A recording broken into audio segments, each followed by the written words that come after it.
Negro has the greater sense of dignity today than he had 5 or 10 years ago. The Negro is not yet equal. And so the plant of freedom has grown only a bud, and not yet a flower. And so often we look back and talk about from whence we've come, and that's wonderful. We must not forget that we still have a long, long way to go. The roots of racism are very deep in our country.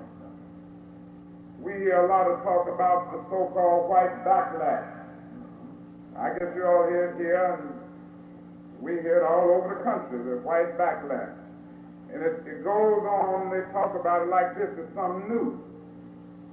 Like we are now at a point where something happened a few months ago, and white people decided to step back and decided to go backwards on some of their promises. You only need to study the history of the Negro in America to know that there's nothing new about it. Think of the fact that the Negro was granted freedom in 1863 through the signing of the Emancipation Proclamation.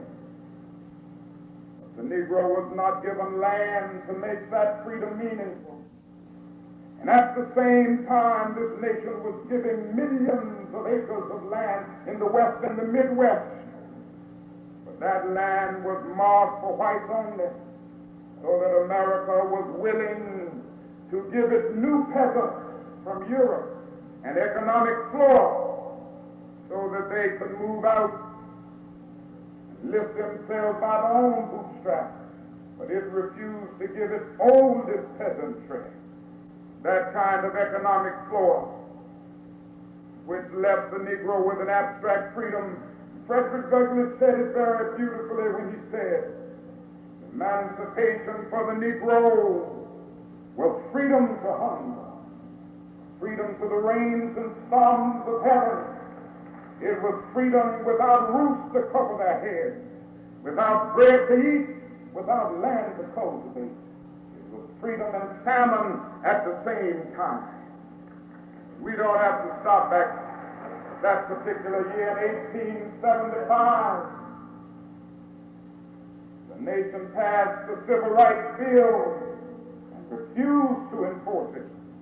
In 1964, the nation passed another civil rights bill which was weaker than the one in 1875, and even to this day there are aspects of that bill that haven't been totally enforced. In 1954, the Supreme Court of the nation rendered a decision declaring segregation unconstitutional in public schools, and yet only 10% of the Negro students of the South attend integrated school. We haven't even made 1% progress a year. That means it will take about 93 more years to integrate the schools on this basis.